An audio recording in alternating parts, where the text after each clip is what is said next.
All right, well, with every good story comes the ending. So we've been in Angels and Demons now for this will be our 8th week that we've been in this, where we've looked at the two separate sides of this, God's holy angels, the fallen angels, Satan himself. And so the perceived ending with these two that we're going to look at is what you can see on the screen, this idea of the Battle of Armageddon. You hear about this so much in society today. I'm not sure that there is another subject in modern religion that garners the same amount of level as Armageddon does. I should say it more accurately, more fascination than Armageddon does. This battle of the end time, as it's called, good versus evil, Satan and his army, his angels, versus the Lord, his army, his angels, but his army includes us, Christians. Satan's army includes the world around there, which is mostly coming off denominational doctrine. But this notion of this end battle has sold more books, generated more TV shows, more movies than just about anything else in the religious world. And it's trying to paint this picture for us of this elusive end times. And we lose complete biblical narrative to what the Bible calls the end times. So just recently, when Russia invaded Ukraine, do you remember what one of the side topics was now, once Russia began that invasion? Sign of the end time. This is one of the signs. They're coming from the east, and that's what the Revelation talks about. Kings from the east are going to come west. So that was a sign of the end times. Then it was Israel not long before that was a sign of the end time. And then you back up to Iran, Iraq, Afghanistan. Those were signs of the end times. And so because the end time is near, then it's the Battle of Armageddon is coming, which is geared up to just be the battle of all battles, which is really saying something when you think about all the battles that's kind of been on our world stage throughout history.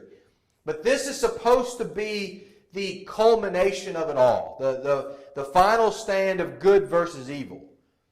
Now, the Battle of Armageddon ties itself to another denominational teaching, premillennialism. We've talked about that before, where you've got the elusive rapture of the church, where the church is going to be snatched away, as they call it. We've talked about this in depth many times now. Then after 7 years, you prepare for the battle. Lord comes back with his army, with his angels, Satan.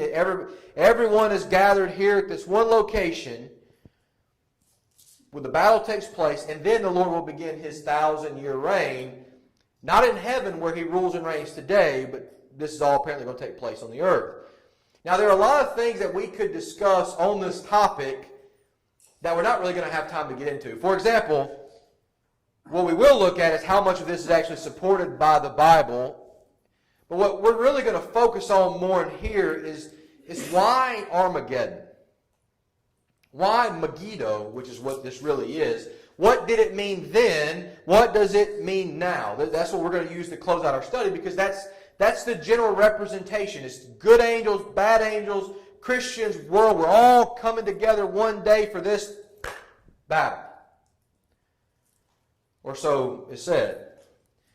So the question for the study is, where does this doctrine come from? And will there really be a physical battle in this place of Megiddo?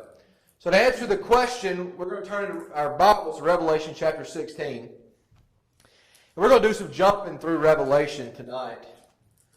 But Revelation 16 is where this doctrine really takes root, so I'd encourage you to go ahead and turn there. Now, we're not backing up to read the whole chapter, and so it's almost a disservice to not have time to really go through the whole chapter. But what's being described here, and I would encourage you to read the chapter, is 7. 7 is over and over and over again. In chapter 16, it is the 7 bowls of wrath are being poured out on the world.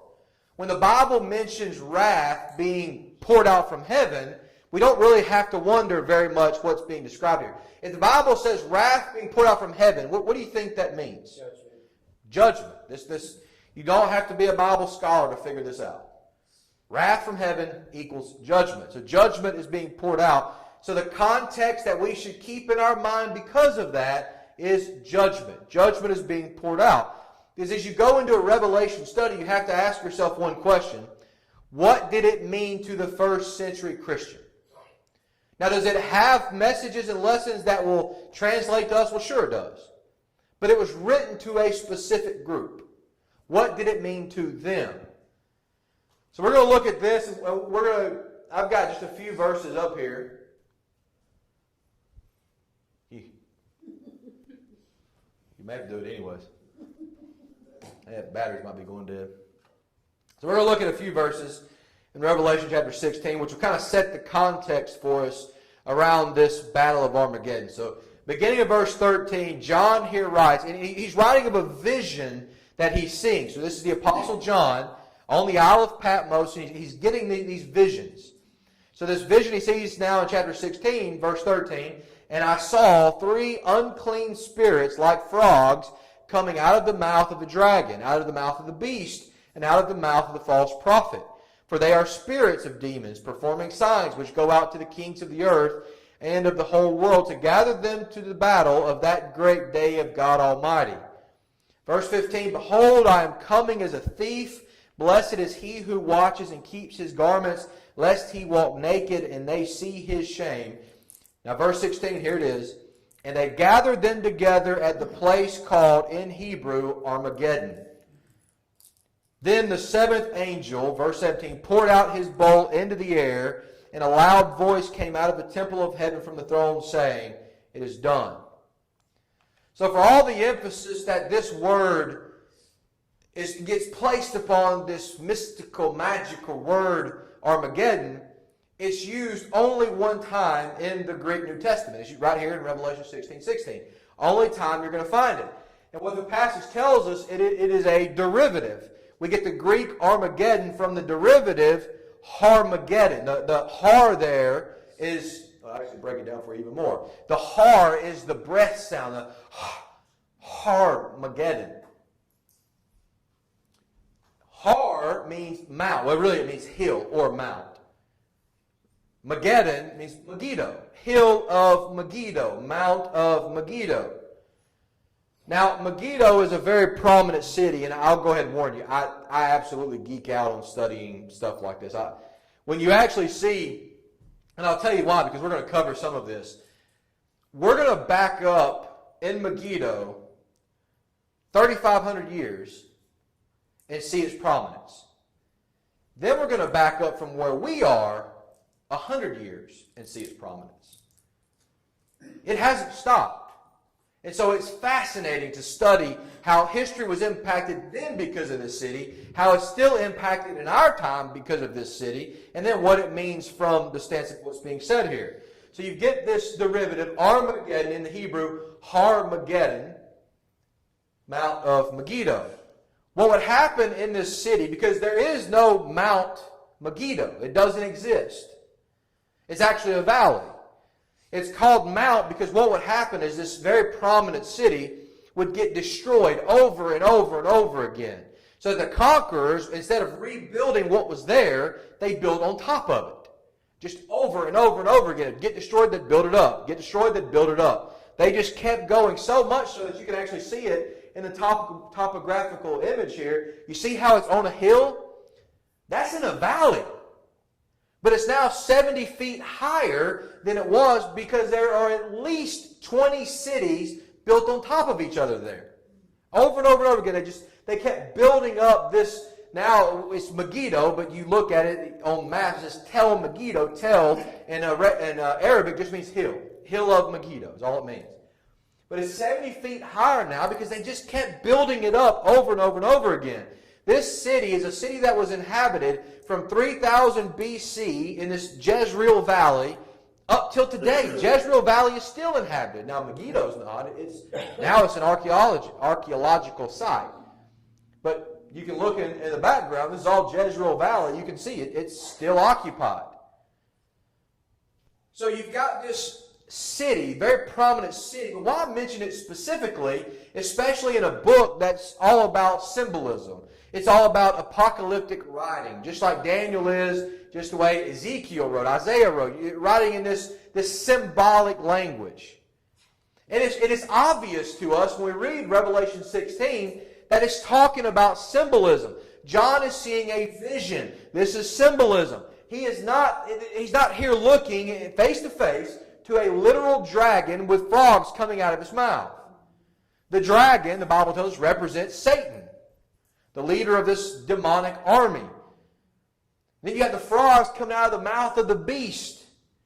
And the Bible describes for us a sea beast and a land beast. These aren't literal things. They're a representation of Caesar and Rome. And then you get into the false prophets. Well, that's pretty self-explanatory. This isn't hard to figure out. But it's symbolism. But based on this passage, you've got all these people that are going to go throughout the earth. They're going to gather up all the wicked for this great battle. And it says here, of the great day of the Lord. Now, when the Bible uses it that way, the great day of the Lord, what's it describing? The final day. It's not the end times. It's the end time. Singular. That time. It's that day that the trumpet's going to sound and the Lord comes back. That great day of the Lord is the day of judgment. But according to this, takes place at Megiddo. Now, it's not hard to understand the warning here that God is going to pour out His wrath on these false teachers, on Caesar, on Rome, on Satan. But this is wrath being poured out for the deception in leading people to sin, which is what they did. But again, the question remains, why Megiddo? Again, Megiddo, I'm going to show you the prominence of this. In some of this, me and Debbie were talking about it, and I think Jason was in there too, but I kind of forget about him being in there. But the question was asked, and Brother Parker asked, about in-depth study, and just going through school, I ended up having a 1.5 year studying Revelation. That's more time in Revelation than I ever wanted to do in Revelation. But you do pick up a lot. And so, to then see how this word Armageddon ties into Moses, ties into the British. It spans as far as you can think of. And you start putting all these pieces together, and it'll blow your mind. So you've got Megiddo. I'm going to go back to this picture. So you've got this valley here, the Jezreel Valley. So why Megiddo? Why is Megiddo important? Again, this is the context for these first century Christians. You're telling them this message, and to them it means something. So why Megiddo? If you were traveling from south to north, you had to go through Megiddo. You had to go past the Carmel Mountains, Mount Carmel, and there were only 3 routes. You had the Arabian Desert to the right, you had the Mediterranean Sea to the south. So if you're coming from Egypt, from North Africa, you're coming around the Mediterranean Sea, you are going to run into the Mount Carmel. You could go all the way west and go by the sea. It was very broad. You had a lot more room, but it was a lot further around. You go to the east, it was very broad, but again, it was more treacherous. The shortest path was straight through the center of Mount Carmel, which took you right past Megiddo. That is the most direct route from south to north. So if you're going to Babylon, if you're going to Assyria, if you're going to anywhere in the Mesopotamian Valley, you are going to pass through Megiddo. It was the equivalent, actually now today it's called the Via Maris. It was a major highway. Major highway. And so what it made Megiddo to be was a spot synonymous with conflict, with war. There are recorded over 34 battles that took place at Megiddo alone. The Egyptians, the Canaanites, the Midianites, the Philistines, the Assyrians, the Babylonians, the Persians, the Romans, the Muslims, the French, Napoleon Bonaparte, the Australians, the Arabs, the Germans, the Catholic Crusaders, and the British all the way up into World War I all fought battles at Megiddo. We're not talking about something thousands of years ago. We can sum this up like this. Pretty much every invading army that has ever come through south to north, north to south, on this part between the Jordan River Valley and the Mesopotamia went through Megiddo and fought battles there. Only one of that whole list I just named, only one did not fight a battle there. Any guesses on which that one was? Sir? Babylon did too. The gold, you said gold. One group. I'm going to give you a hint. So think about the 4 big ones. Babylon did, Persia did, Rome did. Which one's left out? Greece. The Greeks and Alexander the Great are the only ones that did not fight for Megiddo. Would you like to know why? No. They took it. They took Megiddo. But they were so afraid when they came through there, they were so afraid of Alexander the Great that when they came, they just said, hey, listen, it's yours. Take it. We want to be your vassals instead. We're not even going to fight you for it. They surrendered before the first blow was ever delivered. So Alexander the Great didn't have to fight for it. He just took it. Other than that, every other nation fought for this land, because if you controlled that city, if you controlled Megiddo, you controlled the entire Jezreel Valley. You controlled the entire highway from south to north. And so this place became synonymous with conflict. When you thought Megiddo, you thought war. You thought conflict.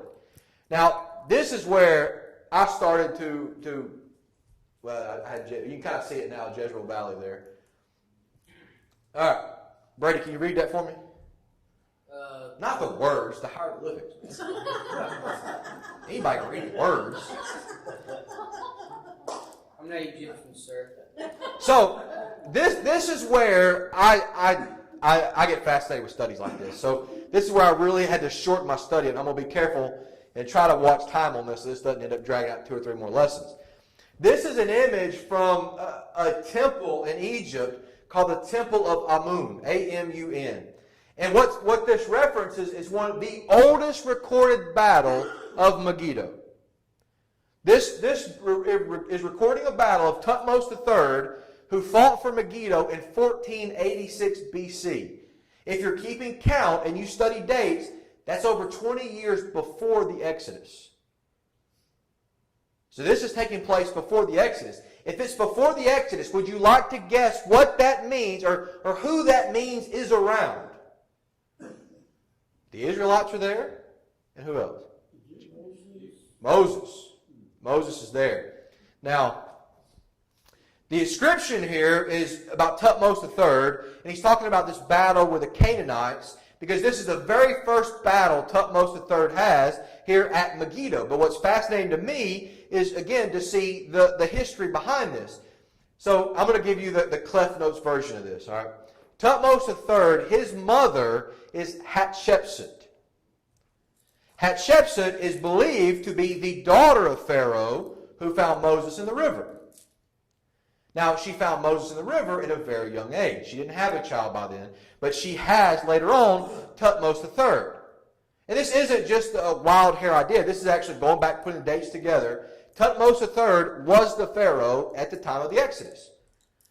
And so you put that, if he was the Pharaoh at the time of the Exodus, well, who was his mother? Hatshepsut.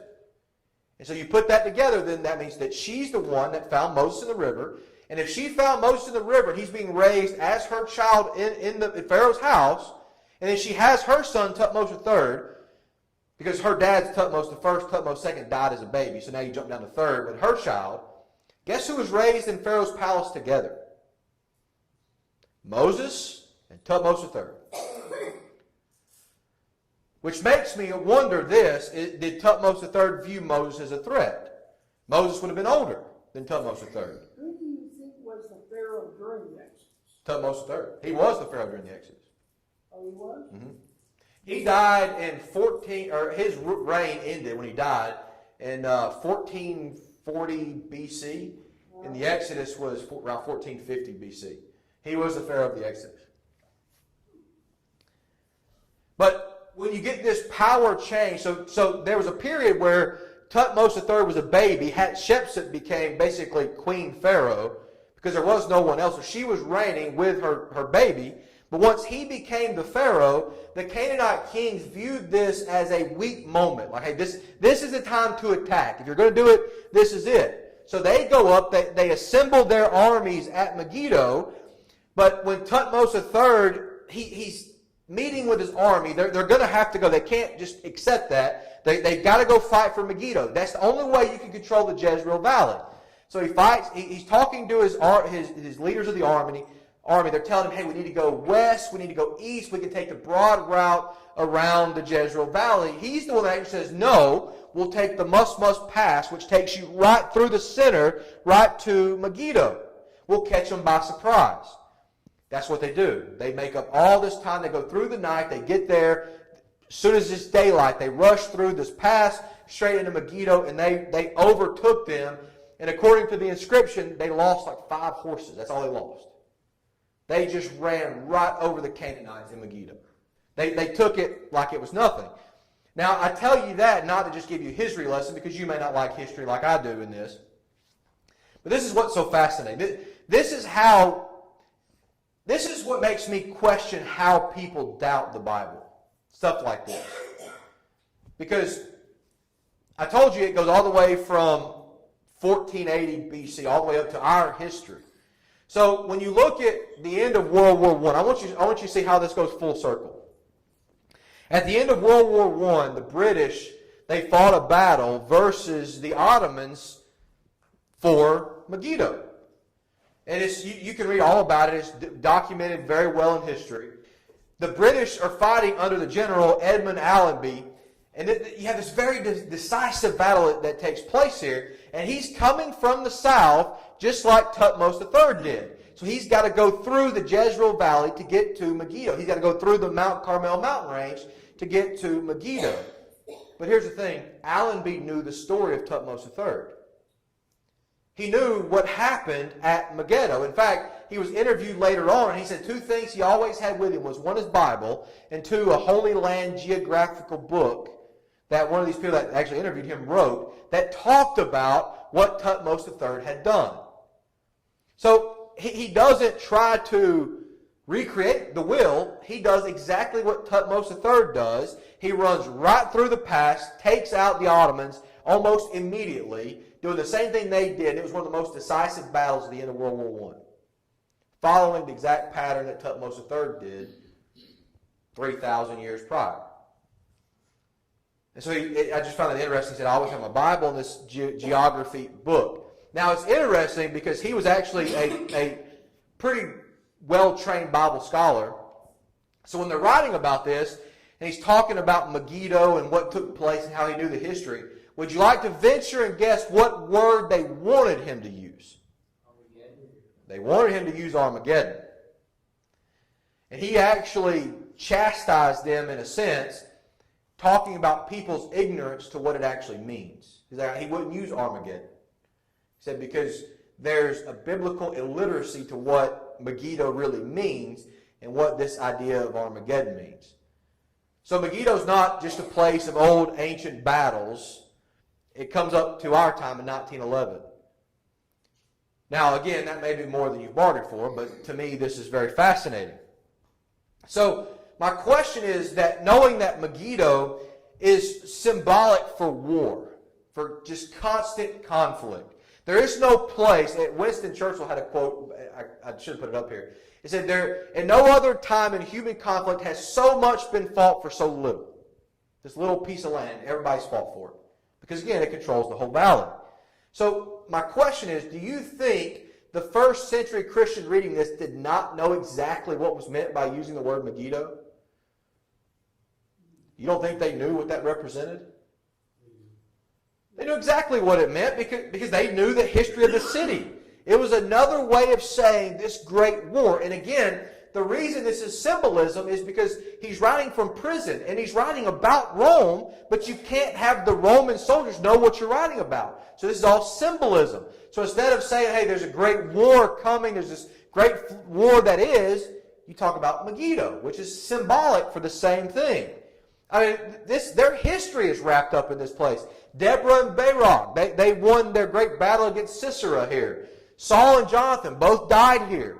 One of the greatest periods in Jewish history of lamenting took place because of Megiddo, because the good king, one of the, I'm leery to say best, but one of the best kings of the period of the kings was Josiah, because there's not many good ones, but he was a good one who did something dumb, ended up getting wounded to death, and he died back in the city, but he got wounded at Megiddo.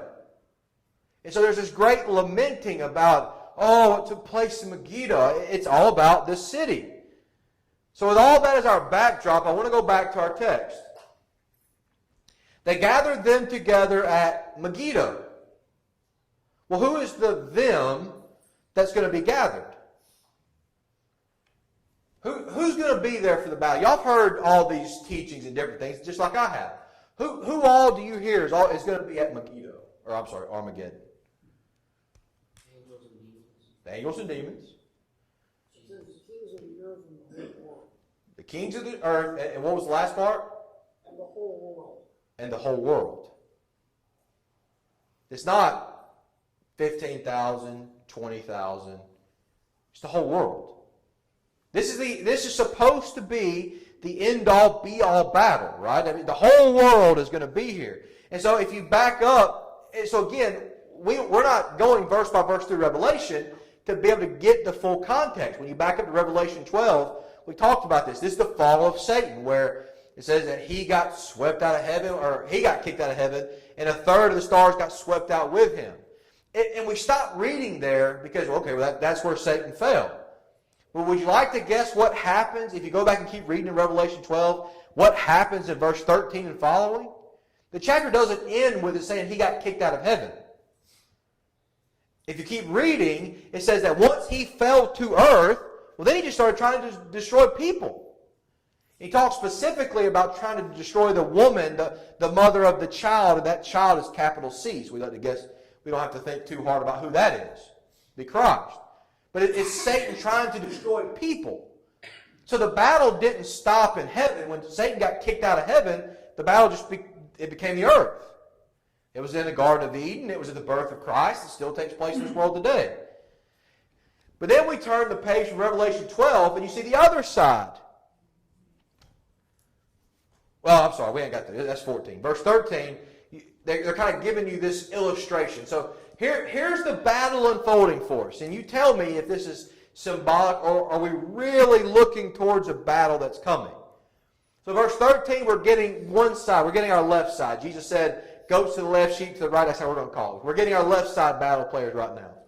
Revelation 13, verse 1 and 2. Then I stood on the sand of the sea, and I saw a beast rising up out of the sea, having 7 heads and 10 horns, and on his horns 10 crowns, and on his heads a blasphemous name. Now the beast which I saw was like a leopard. His feet were like the feet of a bear, his mouth like the mouth of a lion. The dragon gave him his power, his throne, and great authority.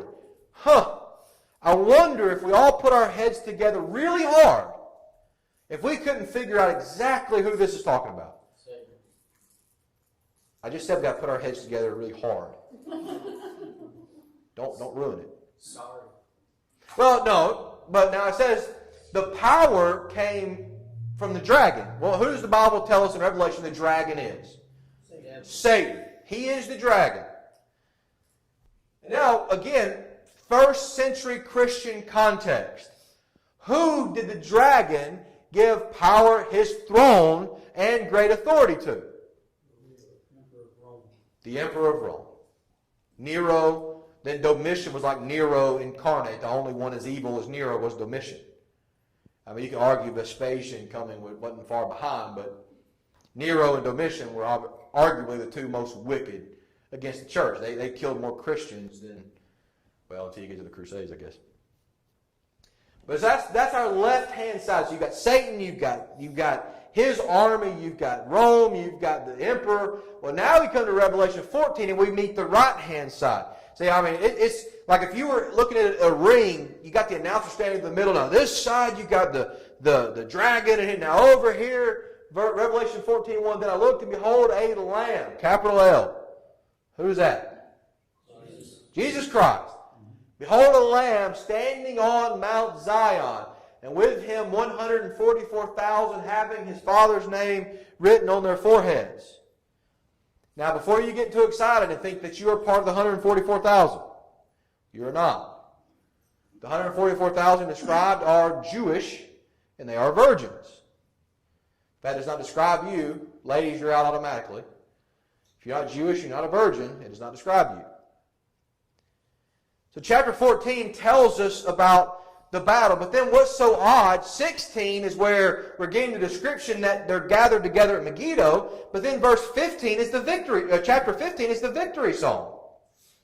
So they're already singing and celebrating the victory before we ever get to Revelation chapter 16, that Babylon has fallen.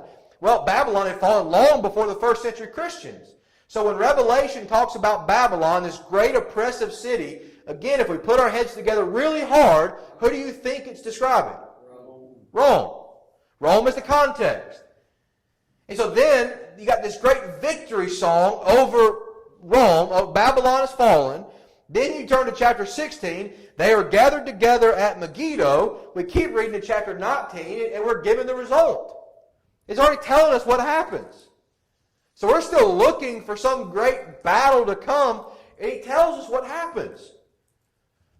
Revelation 19:19. I saw the beast, the kings of the earth, and their armies gathered together to make war against him. Capital H. Who's that? Jesus Christ, the Lord, who sat on the horse. Now he's on a horse. And against his army. Then the beast was captured, and with him the false prophet who worked signs in his presence, by which he deceived those who received the mark of the beast. That's a lesson in itself. And those who worshipped his image.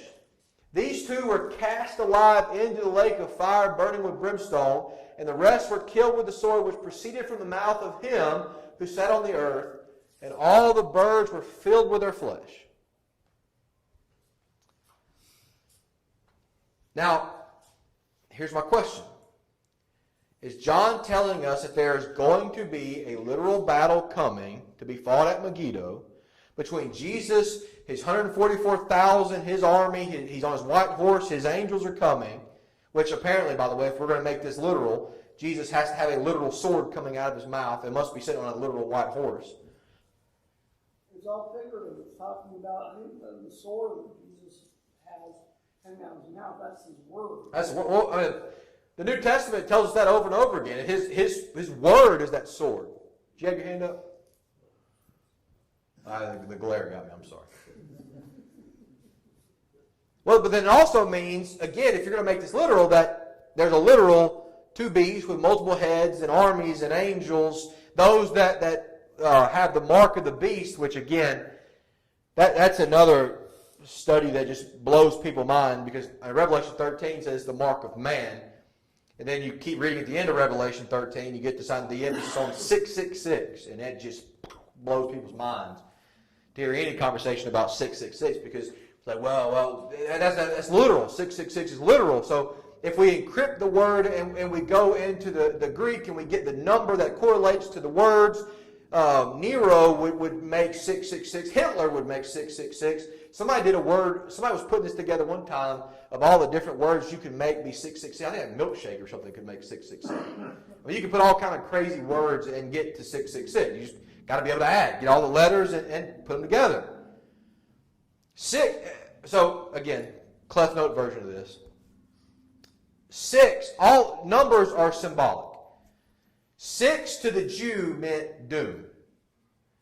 That was a very detrimental number to them. Because 7 is complete, perfection. 7. If you're 6, you're just short. You didn't make it. So 6 to them was doom. So if you have doom at 6, what do you think 666 means? Ultimate doom, right? I mean, because same thing. 7 is perfection. 7 is God's number, perfection. If we put 777 together, you have ultimate perfection. Basically what it's saying is it falls short of perfection. Doom fell short of God's perfection. That's all this is saying. And we try to make this come up with things. Hey, you know what? Nero could fit. And Nero probably does fit in this. But that's not talking specifically down to that level. Yes, sir. The early ones shoot dice or what? Sir? Did they shoot dice or what? Well, they cast lots. I don't know if they actually shot dice. They cast lots. I mean, it's a lot of similarities there. Box cars, Slot machines. 777. Yeah. Lucky 7, what, 777 or something? Yeah. I'm going to change the subject. People watch online will think we're... So we're gearing up for this great battle, and then almost anticlimactically, we're just told this. And the beasts were cast into the lake of fire. So you go through 4 chapters describing the enemy and his armies, to Christ and his armies. They're gathered together at Megiddo. You're building, and then you get here and they were cast in the lake of fire. Like that was it. But I'm going to tell you one. If you leave here with any question about Revelation, you're not listening. I'm kidding. I'm just kidding. There's things we can't tell you in Revelation. It's symbolism. It can be multiple things. The emphasis from Revelation 16 is not Megiddo. We get so lost in that. We get entrenched in that. But I already told you when we began what the emphasis on chapter 16 really was. Remember what I said all the way back to the beginning? 30-something minutes ago now? Wasn't that long ago. The seventh bowl is being poured out. What does seven mean? Perfection. And it wasn't just the seventh bowl. It was the seventh bowl of wrath. That's the context. That's the emphasis of Revelation chapter 16. When we get so lost in Megiddo, we miss the fact that it's not about this battle. It's about God's judgment that's going to be poured out. And it's not just about Megiddo. Megiddo just means war. It means conflict. But it means it's being poured out on the whole earth. God's judgment. Because again, that phrase was used, the great day of the Lord. What happens on the great day of the Lord? God's judgment. That's the day where His wrath will pour out on this world. And so the righteous to the right, the goats, the unrighteous to the left. So that's the emphasis. And that's what should get everyone's attention, not some futuristic event. Because here's the thing. I want to tell you how I know this for certain. Who's the villain of this story? And Satan, obviously. But step down. The beast from the land. Who's the villain? Sir? Somebody say. King. Both. Y'all both said it right. The king, but it's wrong. Right? So if this battle is centering around Rome, what's the problem for that being a futuristic event? Rome's gone. Well, Rome's not gone, but the nation of Rome, what it was, this massive kingdom over basically the entire known world at that time, it's gone. The villain's already been dealt with. So you've got this pretty big problem. Chapter 18 describes Rome. It's not talking about Jerusalem. It's not talking about Babylon. It's talking about Rome. Rome went up against the church, and Rome destroyed a lot of the church. But Rome also imploded from the inside because of the church. So, Caused the church to grow. Sir? And it caused the church to grow. That's right. Caused the church to grow leaps and bounds. The more they persecuted the church, the more the church just kept growing. And it kept spreading. And that's the story all the way through Acts too, right? When we see that over and over and over again. And so, the great Roman Empire, who plays the villain of the story, it is not there anymore. So it can't be about them. So I guess, since we're almost out of time, should we look at this Battle of Armageddon as literal? Because should we look at Satan as a little demon and Nero or the Roman emperor as a beast from the land and frogs coming out of their mouth, or Jesus is a literal lamb sitting on a horse? Have you ever tried to put a lamb on a horse before? I'm sure it's impossible. I figured Dupree probably has. Have you ever tried to put a lamb on a horse before? Really? That surprises me. But here, I'm going to give you again. Here's the end-all wrap-up of this. Armageddon was not literal. Armageddon describes the conflict that was, the conflict that is, and the conflict that will be until the great day of the Lord. That's what Armageddon is about. Not some futuristic event. Megiddo represented great war, great conflict. That the message to the first century Christian would have clearly understood that, whether Rome, whether whoever. We could try to make all this stuff fit, all these different things. Because the context does still fit. There will still be great conflict. Conflict's going to keep going. There'll still be great battles. Whether it was Hitler, whether World War I, World War II. We go long enough in history, I'm sure there'll be a World War III. But the emphasis is on God's judgment being poured out. And then you get to this. Well, not that. This.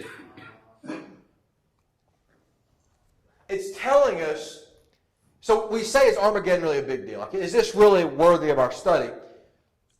Yes, because what the Bible's warning us about in this is that conflict is coming. The battle's coming. But guess what Revelation 19 and 20 tell us very explicitly? Guess who wins? We're going to jump all the way to the end of the story. Guess who wins? Jesus. Jesus wins. And if you're found faithful to Jesus, guess what that means for you? You win. So we're not sitting here looking to some futuristic, way out there thing. The Bible's telling us, hey, listen, there's going to be conflict. Jesus said it. Did Jesus promise you that as a Christian you're going to have just a good life, you'll never have problems? Is that what he promised you? Well, what did he actually say was going to happen? How would our life go? You'll be persecuted throughout your life. Once you You'll be persecuted. Conflict. Wars. But to them, you could just say, Megiddo. If somebody were to walk up to you and say nothing else other than Pearl Harbor, 9/11, Iraq, Afghanistan, where would your mind go? Some battle, conflict. Well, that's what Megiddo was for them. So, yes, it matters because the call for us is understand that conflict is going to be here, but the end-all be-all is Jesus wins. And if you're faithful, you win too.